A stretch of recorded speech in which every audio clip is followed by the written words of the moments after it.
Ladies and gentlemen, welcome to Podcast with an Accent. Today, I'm honored to have Dr. Ivan Misner, who's the founder and chief visionary officer of BNI, the world's largest business networking organization. He has been called the father of modern networking by CNN and one of top networking experts to watch by Forbes. He is a New York Times bestselling author who has written 23 books and is a columnist for entrepreneur.com. He has been named Humanitarian of the Year by the Red Cross, is a recipient of John C. Maxwell Leadership Award, and is a co-founder of the BNI Charitable Foundation. Welcome, Dr. Ivan Misner. Ben, thank you so much for inviting me. Absolutely. Let's jump to the first question. Dr. Ivan, what's your accent and what accent do you speak with? So by your accent, I believe you mean what's your why, what's your big why. And Absolutely. For me, it is the principal core value of BNI, which is giver's gain. That if you want to get something, if you want to get referrals, if you want to get something from other people, you have to give to other people first. You have to help them. You have to be willing to help and support other people. And, I really came, although I've lived that philosophy for many years, I just really began to understand where that stemmed from, where it came from. And it came from an experience that I had when I was about 13 years old. And I was a freshman in high school. And prior to that, when I was 11 and 12, I had run for student government a couple of times and lost big.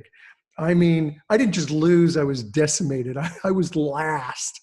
And I was sort of the laughing stock of the school. I mean, it was like, here he is running again, he's going to lose. And so by the time I was a freshman in high school, I was like, okay, I've been there, done that. I don't want to do that.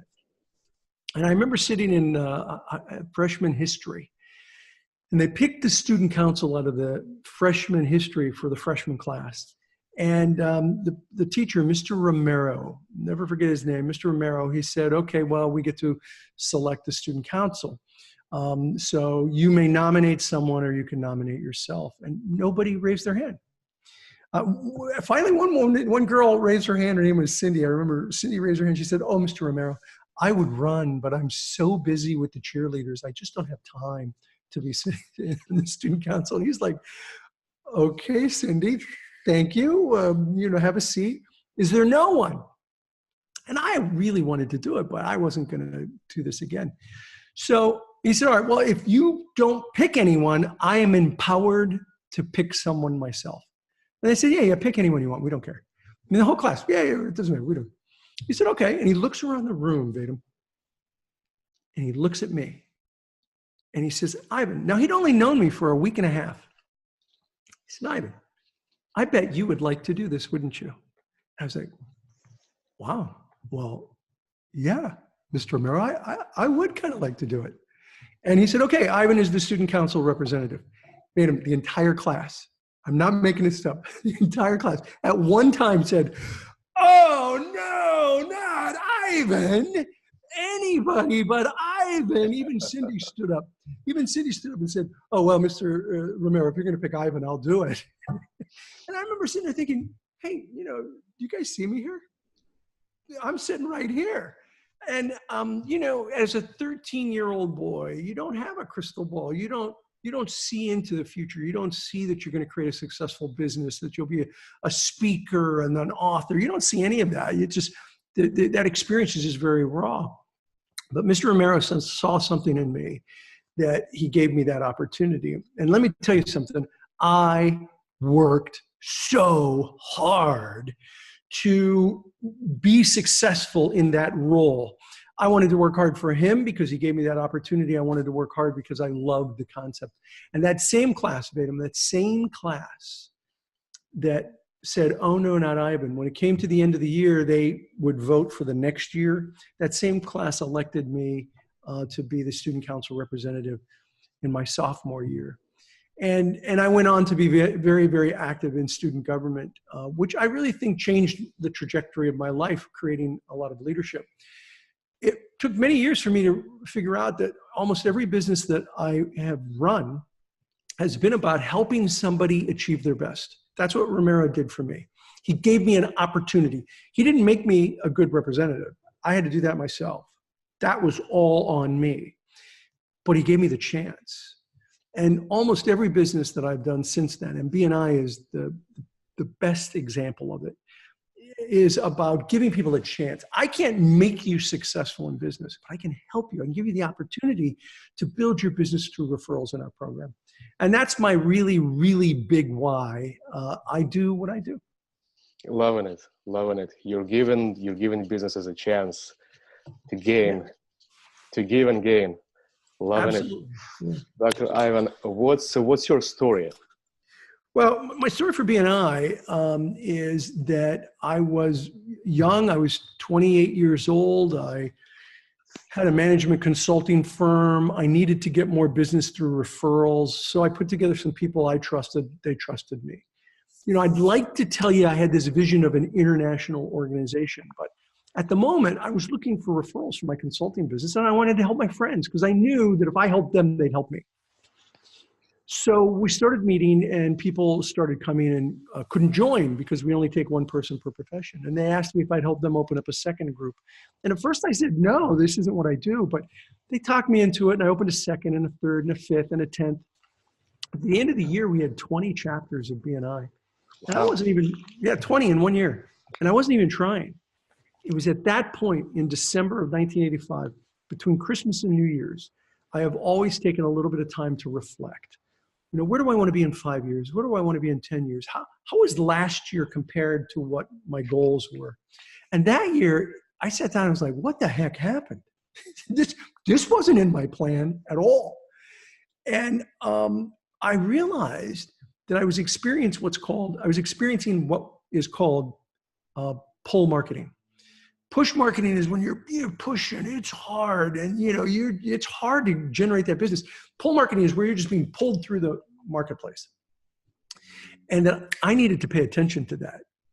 And that is the point at which I sat down in December of 1985 and created a plan to scale BNI. We now have 8,840 chapters in 73 countries around the world.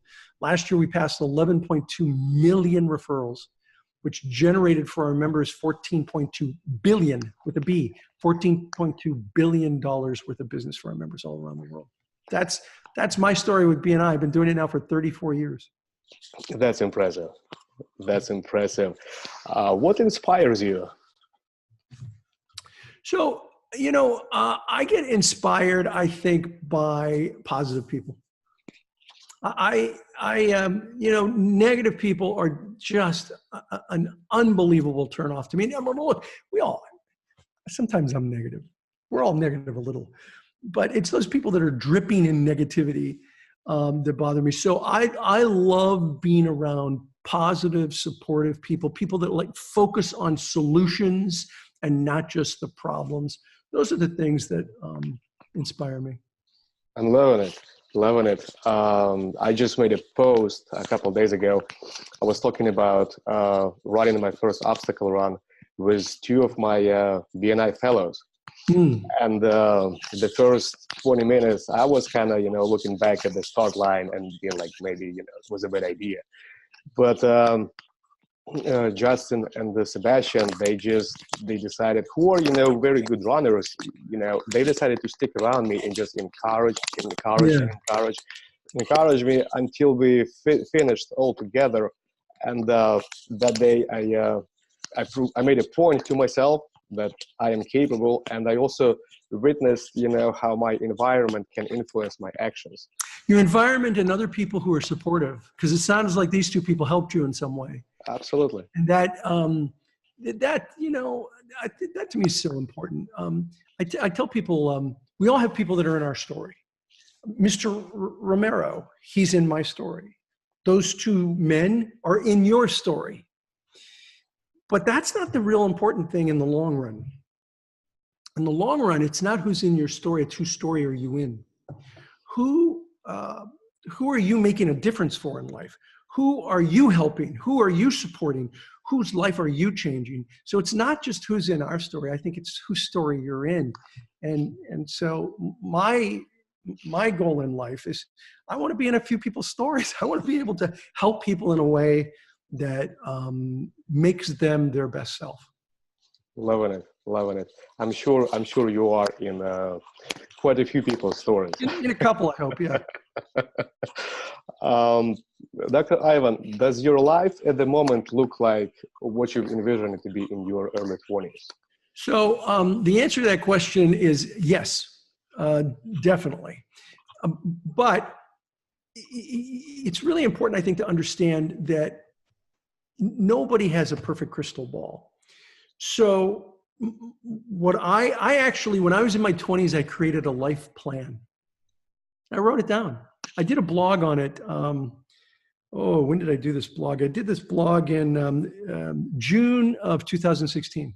So if you go to ivanmisner.com and just go to June or do a search on life lessons, a 40-year plan. That's what it's called, life lessons, a 40-year plan.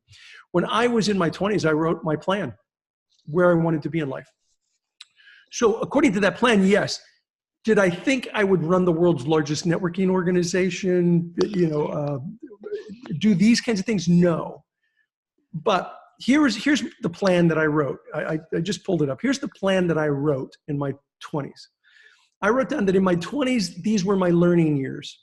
This is where I would be paying my dues, be prepared to work crazy long hours, and be a sponge for learning. That was my plan. That was it.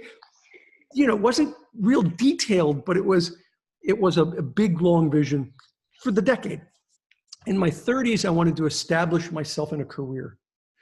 I wanted to pick a professional lane and then move forward in that lane. In my 40s, I wanted those to be my growth years. Build the business, create a reputation, continue with lifelong learning. Lifelong learning to me is very important. It's also one of the core values of BNI, lifelong learning, while accelerating the growth of my business. My 50s, I wanted to be at the top of my game professionally. I wanted to have built a positive professional reputation and a successful business. That was my plan. That's what I wrote down in my 20s. And in my 60s and beyond, what I wrote was, I'd like to be the elder statesman of the business, to spend time working in my flame. I didn't use that expression, but I talked later in years, I talked about working in your flame versus your wax. When you're working in your flame, you're excited, you love what you're doing. People can tell. When you're working in your wax, you hate it. People can tell. And so I spend time doing the things I love and providing strategic leadership in the organization or business that I thought I would create or be involved in. So from that perspective, Betam, yes, my life has turned out like I planned. But from the perspective of, did I think I'd be running a networking organization? No way, not a chance. It was not on my radar at all. And I think that's an important lesson for people. You don't have to get that granular in what your life's goals are. You can have a broader goal, and how you get there. People think the line to success, you start here and then you go there, right? And that's how you get to success. No, success is like this. Yep. You know what I mean? Yep. You go all over the place. Exactly. That's my life. But the big thing, being able to be sort of the elder statesman, you can tell because I have enough gray hair now. I'm sort of the Colonel Sanders of BNI now. I get to do these kinds of things. It's quite fascinating how the mission and vision statement is expandable. You are your best self. You're doing the best you can do, and with experience and time, you just learn more ways how to apply yourself on a larger scale. Yeah.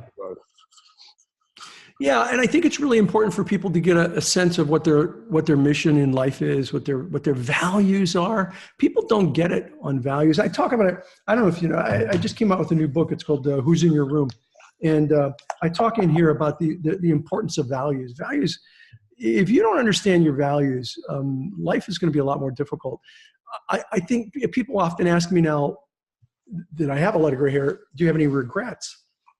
And I really don't have any regrets. there are things I would do differently, but I don't have any regrets because the things that I did taught me, they were life lessons. They were, my tuition. I think people who have regrets are people who don't live up to their values. They know they're not supposed to do this. They know this is wrong and they do it anyway. Or they treat somebody badly and they know they shouldn't, but they do it. I think those are the people that have the biggest regrets in life. That if you live up to your values, you can make bonehead, stupid decisions. I have. But I didn't do it outside my values. I did it because I thought it was the right thing at the moment. With the information that I had, I thought it was the best thing. It was within my values. It was a bad idea, but I think when you live in your values, you don't get regrets. Anyway, I got off your question. Thank you for the information. I love the follow-up. Dr. Ivan, what advice would you give your younger self? Yeah, I would say a couple of things. I'll give you three things. First, don't worry so much. Because I've throughout my life had a tendency to obsess over issues and work them out. Life and business is like a chess game. You're constantly making moves. And so and sometimes I probably worried more than I should have. My experience is that you can only worry to a certain amount. You worry enough to just work your head around an issue, and then you got to let it go and let life take its direction. The second thing would be do my best, live my values, which I've already talked about. And that if you live your values, everything will work out. And the third one is you'll meet the girl of your dream. You'll meet the woman of your dreams. Chill out. Don't worry about girls. You'll meet the love of your life someday. So just hang in there and be yourself. By the way, I met her in BNI. This is my wife. I met in BNI, and we've been married now 30 years. Wow. Congrats. Yeah, met her in BNI. It was the best referral I ever got. Well, I have a story to follow up on that regard. So we are coming up on our first anniversary in a couple of days with my wife. And I met her through BNI. Good. It was a third tier per se. I did headshots for a member, staff headshots for my BNI chapter member, and that one of the staff person, she fell in love with the experience and used her images, and she passed my name along to her daughter, and the daughter and her fiance hired me for the wedding, and 11 months later down the line, my wife was a hairstylist at that wedding. And I was a photographer, and that's how we met. And 11 months later, date to date, we got married on the 25th. Congratulations! Thank you. So it impacts your personal life, and it impacts your business life. As you said, just be yourself, live up to your values, and have an open mind to receive. Right. Absolutely. I agree. Dr. Ivan, what's the best story from your life that has a valuable message? So I think, certainly the Frank Romero story was a powerful story, but another one for me, much shorter, but really powerful, is that when I started in student council, that Mr. Romero helped me get into, my mom gave me a really valuable lesson. She said, look, honey, I love you, but you're a bull in a china shop. You just knock people over. You have got to learn how to work with people more effectively. And I was, this is 13, 14, I'm 62. So she gave me this when I was 13, 14 years old. It says, diplomacy is the art of letting someone else have your way. I'll repeat that. Diplomacy is the art of letting someone else have your way. She said, look, this is not about manipulation. This is about collaboration. You have to learn how to collaborate with people. You have to learn how to work with people. That you can't just say to people, it's this way. You have to learn how to work with them because they have their own perspective. And if you can learn how to work with people, you'll be a great leader.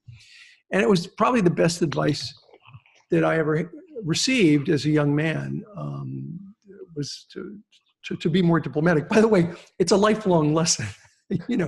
People have a behavioral style and it just pops out sometimes, but it's a journey, not a destination. You're always working on something like that. Absolutely. Absolutely. Dr. Ivan, what's your favorite book that you read, and why is it your favorite? I've read many books, but from a business perspective, my favorite book, I've been saying this for 33 years, is a book by Michael Gerber called The E-Myth. It stands for the entrepreneurial myth. It's a great book. If you're thinking about being an entrepreneur, read this book.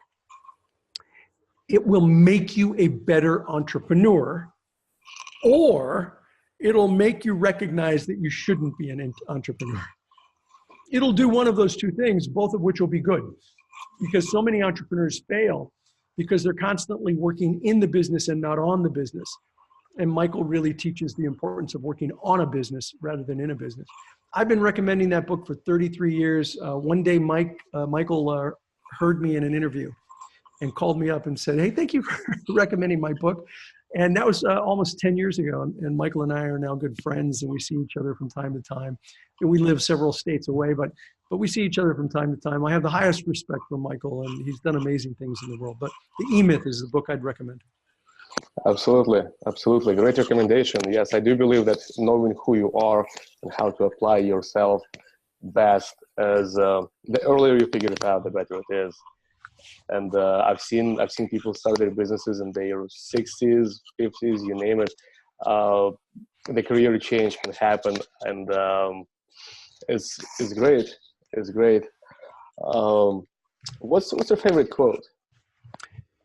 Yeah, so I think my favorite quote is from Jean-Paul Sartre. And I'll probably paraphrase it. I probably won't get it exact, but it's pretty close. It goes like this: we all die too soon or too late, and yet our life is complete at that moment, with a line drawn neatly under it, ready for the summing up. We are our deeds in life and nothing more. I really love that quote, because it really, to me, certainly as I loved it when I was young, but as I grow older, I believe more and more, I believe less and less in words and more in behaviors. And this quote is all about that. It doesn't matter what you say, it's what you do. It's your deeds. There's a line drawn neatly under your life to sum it up. And it's the deeds that count. I've met many people who talk a great talk, but they don't walk the talk. And so that resonates with me. It resonated with me when I read it when I was probably 18 or 19. And it resonates with me today. Loving it. Loving it. So much depth. Yeah, really, it has depth, no question. And the second to last question, Dr. Ivan Misner, what turns you on? So besides positive people, because I love working with positive people, but great stories. I love hearing people's stories about their success or about their challenges in life and how they overcame those challenges. I think it's one of the reasons why. I mean, I look at some of the movies. People ask me, "What are your favorite movies? Name your top 3 favorite movies." And a few years ago, I realized that all 3 of my favorite top movies were about people who overcame challenges. Gandhi, Lawrence of Arabia, The King's Speech. Those are my 3 favorite movies in the world. And every one of them are about individuals who overcame adversity and worked through adversity. So I love amazing stories. Loving it. So do I. I follow you on that. And what's the best way for people to find you online? So I have a blog. It's ivanmisner.com. That's IvanMisner.com. M-I-S-N-E-R, ivanmisner.com. And of course, BNI.com. You can find me there on BNI.com. But ivanmisner.com, I've been blogging since 2007, twice a week. So I have hundreds of blogs. It's all free. It's all free up there. I've been talking a lot lately about my latest book, Who's in Your Room, which I honestly think that book is going to make a huge difference in people's lives, because it's all about who do you surround yourself with, and how do you surround yourself with these people with a plan, rather than just having life be a revolving door where anybody comes in. Absolutely. That's great. Dr. Ivan Misner, thank you for your time. Thank you for sharing your stories with us. This ends the episode of Podcast with an Accent. I'm your host, Vadim Gilyuk. Thank you for being with us, and looking forward to seeing you in the next episode. Thank you, Vadim.